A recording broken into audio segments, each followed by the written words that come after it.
Hi, Mrs. Stanley here. Let's talk about triangle inequalities and algebra. You know, when we're doing geometry, we always have to bring in our algebra. So, looking here, we're doing triangle inequalities. So, before we start with that, we're going to do a little bit of rarely used algebra. We're solving the following inequalities. Why does it say watch out for the flippers? Well, if you remember, when you divide by a negative, you have to reverse the inequality sign. So let's look at these. Remember, start with number 1. Let's just do it together, refreshing our memory from Algebra 1. We're going to do the same thing where we've got 5x minus 18 is greater than 2x plus 3. I've got to get the x by itself. So on this one, I'm going to add 18 to both sides. And I get 5x is greater than 2x plus 21. And I'm going to write that a little smaller. 5x is greater than 2x plus 21. I'm going to subtract the 2x from both sides. I've got 3x is greater than 21. Divide both sides by 3, and I find out that x is greater than 7. So that was pretty straightforward, right? Just like what we've been doing. Now let's try number 2. Do the same thing, and I will show you, because this is geometry, this is not Algebra 1, so we assume that you can solve equations now. I'm going to let you go ahead and do things in one step. So I'm going to subtract 8x from this side, and I'm going to add 15 to this side. 15 plus 7 is 22. And on this side, I've got 22 is greater than 10 minus 8 is 2x.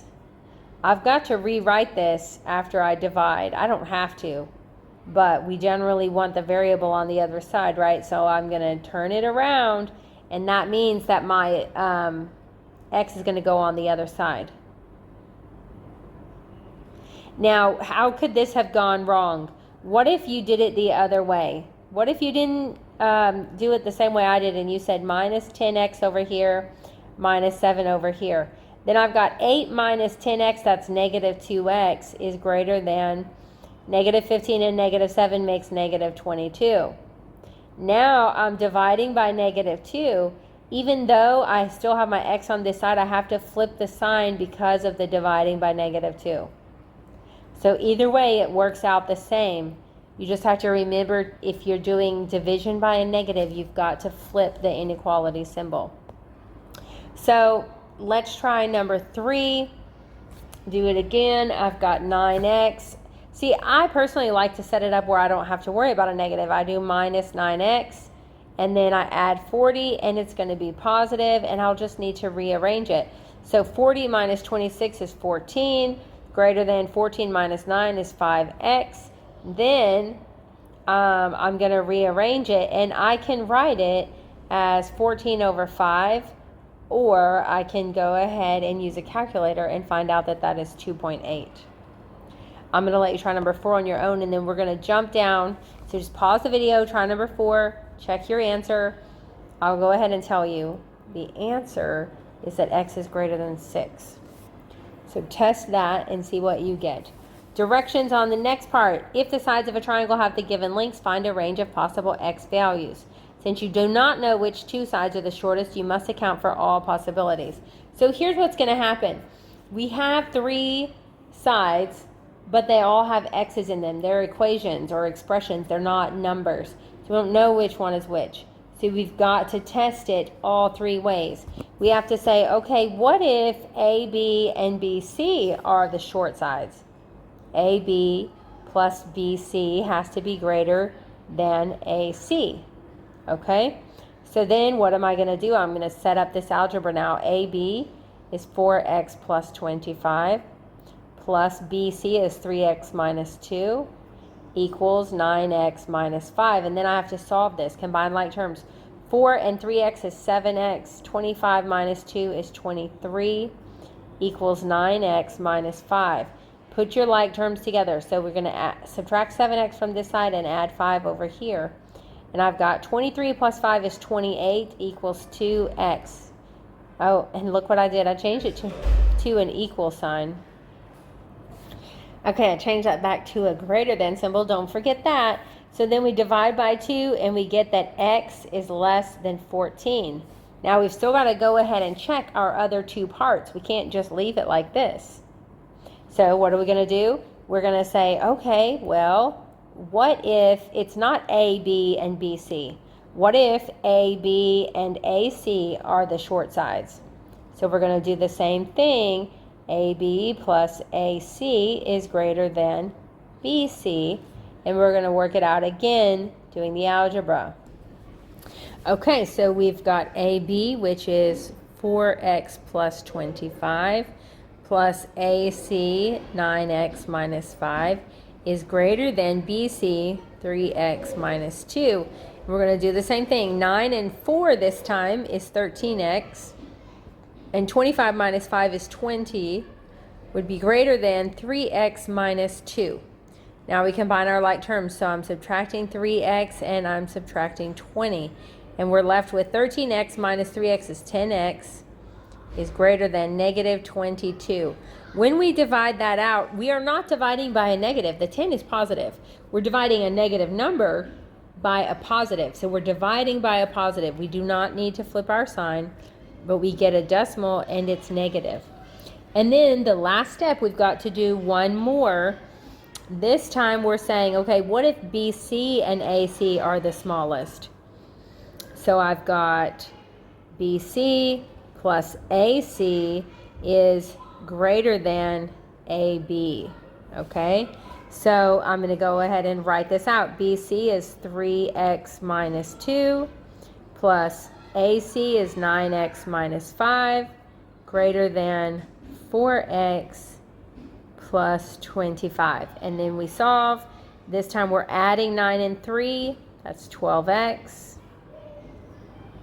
And then we're putting negative 2 and negative 5. That's negative 7 is greater than 4x plus 25.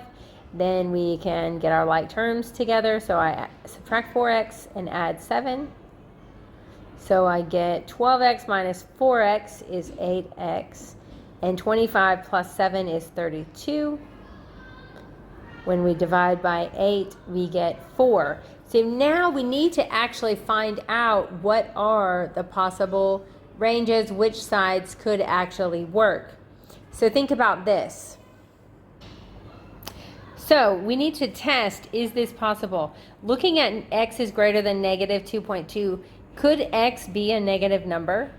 If you plug in a negative number, for example, into AC, you would get, even if it was like negative 1, which is greater than negative 2.2, we'd have negative 9 minus 5, which is negative 14. Can a triangle have a negative side length? We can't do a negative measurement, so that's not possible. And that's one of the sides, so that just can't work. So we actually know that we are limited to our answers 4 and 14. So the way that we're going to write our answer is that 4 is less than x, which is less than 14. And this is the possible range for our side lengths, or for our x values for these three sides to make a triangle. Do the same thing on number 6. You're going to test. It's possible that you're going to find out, hey, when I plug in these numbers, they all work. And then you say, oh, the two smaller sides do not add up to bigger than the longest side. So you've got to test it out. So on number 6, test it all out. You'll get 3 different possibilities, and then check and see, can they actually work? If you had the 2 smaller ones, would they add up to the greater than the third side? Okay? And then that's going to help you to put your answer in number, for number 6, that would put your answer here, your final range. Same thing when you go down to 7 and then 8, you'll see it's the same thing, but now we're not having to find the order, we're just doing like a word problem. List the sides of triangle JKL in order from least to greatest. So we're doing in order from least to greatest. If the measurement of angle J, measurement of angle K, and measurement of angle L, you've got these 3 measurements for angles, right? Now, what do we know about the angles of a triangle? They add up to 180. So I'm going to use these measurements, 2x plus 6 plus 10x minus 11 plus 3x minus 10 equals 180. Let me solve all this to find out what's my x. I've got negative 11 and negative 10 is negative 21, plus 6 is negative 15. 2x plus 10 is 12, plus 3 is 15x. So 15x minus 15 equals 180. Add the 15, we get 15x equals 195. Divide by 15 and we get 13. So my x is 13. So now I can make my triangle. Let me just draw out a triangle. J, K, L. And I'm just going to label them by figuring out with my x what each of these is. So 2 times 13 is 26 plus 6. 2 times 13 plus 26. Sorry. 2 times 13 is 26 plus 6. That's 32. So J is 32 degrees. K, 10 times 13 is 130 minus 11. That's 119 degrees. 3x minus 10. 3 times 13 is 39 minus 10 is 29. And now we have our three measurements. We can list them in order from least to greatest. So angle L. Oh, we're listing the sides. I almost messed up. List the side lengths. The opposite of L is JK. And then the opposite of 32 is KL. And the last side is opposite the 119, JL. Okay? Same thing, look at number 9. List the sides of triangle ABC in order from least to greatest if these are the three angles. It is exactly like number 8, and so I'm going to let you do that yourself.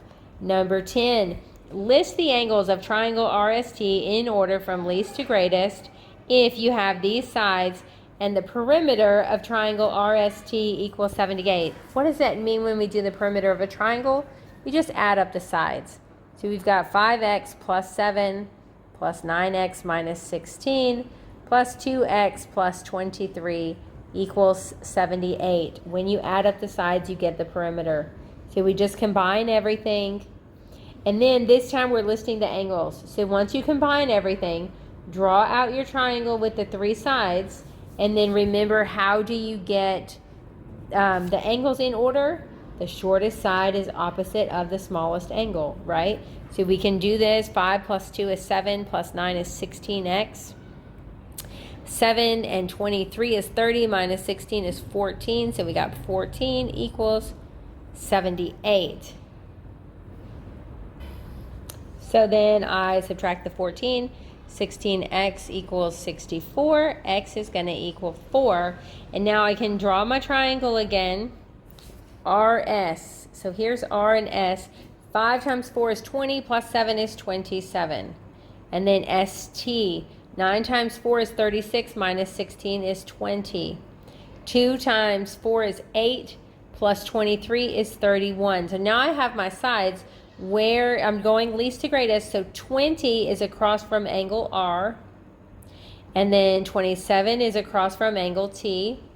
And then finally, S is across from angle 30, from 31 is angle S. So there is our answer. Okay, and so you can go back and make sure you do these last few on your own.